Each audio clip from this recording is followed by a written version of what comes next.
telefishinka bulsho ayaa booqday goobaha ay ka socoto dhismaha wadada Ceerigaabo meelahaas ay wadadu si xawliya uga socotay isla waqtiga aanu gaadhnay madaxa mashruuca ee wadada Ceerigaabo injineer Maxamed Cabdi Qorsheel oo kamid ah mas'uuliyiinta xoojiyay dhaqaajinta wadada Ceerigaabo iyo maamulka degmada Garadog oo halkaas indhaynayay ayaanu kula kulanay goobaha laga wado dhismaha wadadani ugu horreyn waxa halkaas ka hadlay oo habsami u socodka wadada ka warbixiyay madaxa mashruuca ee wadada Sanaag iyo Togdheer injineer Maxamed Cabdi Qorsheel ku xigeenka madaxa mashruuca wadadaasi Cabdullaahi Cabdiraxmaan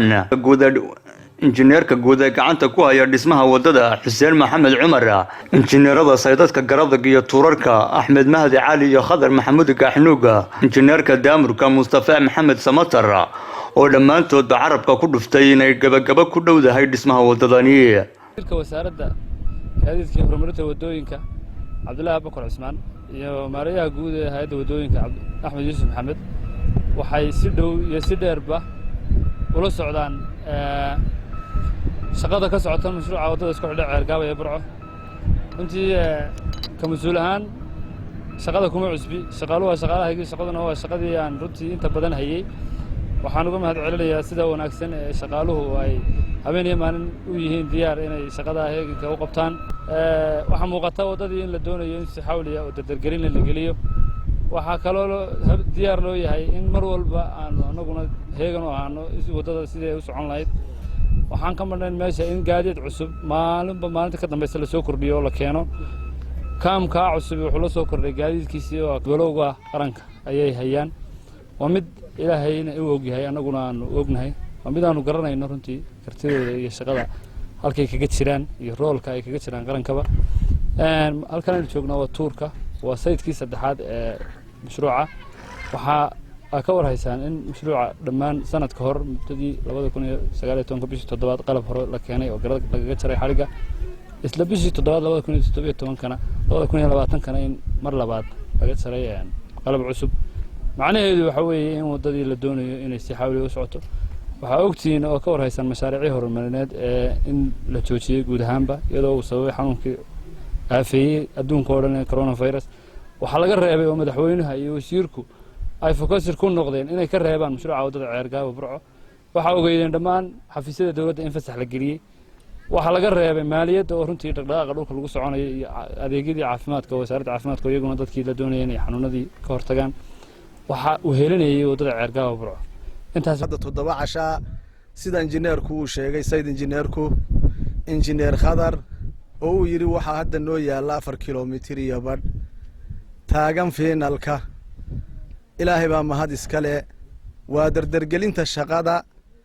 iyo xawliga ay ku socoto kullay warbixinta mashruucu waxa weeyaan waa 3 qaybood qaybtan gadhka iyo qaybta tuurka iyo qaybta Garadog sayidka ugu weyn waa sayidka Garadog oo waa sayidka laga quudiyo labada sayid kale waxaan aad u soo dhaweynayaa Maxamed Cabdi Yuusuf injineer Maxamed Cabdi Yuusuf oo ahaa laga dhigay hadda maamulaha mashruucan wadada Ceerigaabo iyo Burco aad iyo aad baan u soo dhaweynayaa isagoo markii horena ka mid ahaa bahdayada injineerada waxaan aad ugu kalsoonahay inuu wax ka bedelayo inuu wax soo kordhinayo aad iyo aad baan ugu kalsoonahay haddaan ka warbixiyo wadada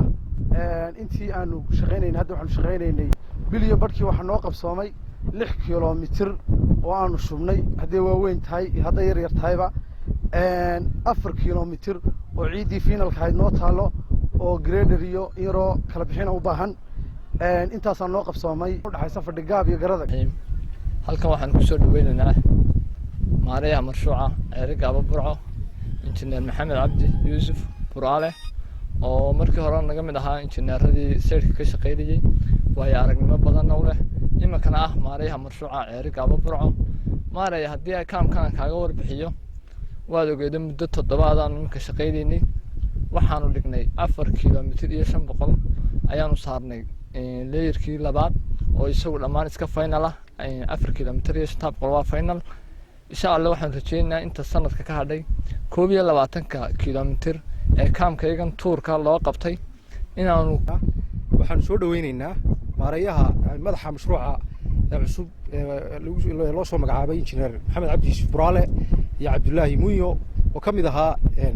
shaqaalahaygii hore nala bilaabay mashruuca oo maanta garanaya baahida uu baahan kooda maamulka degmada Garadag ugu horeeyo maayirka degmadaasi iyo qaar ka mid ah xildhibaanada Garadaga odayaashii waxgaradka deegaanadaasi ayaa ka marxaati kacay habka wanaagsan ee wadadaasi loo wado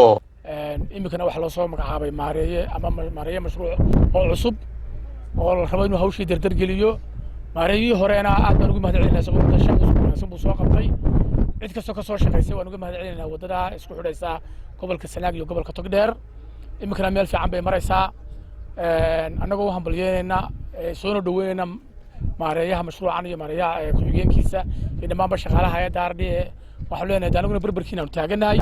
sida ay u socoto hawshaasi wayna ku mahadsan yihiin boqolkiiba boqol hawshaasoo si fiican u socota يا مريها عصب عبد يوسف محمد عبد يوسف براله وما كم قاعدير براله حويان وضدها سمارتي سي فرحت لنا نفرحت جلس محمد قنبري تلفزيون عالمي بلشو TV دق مذا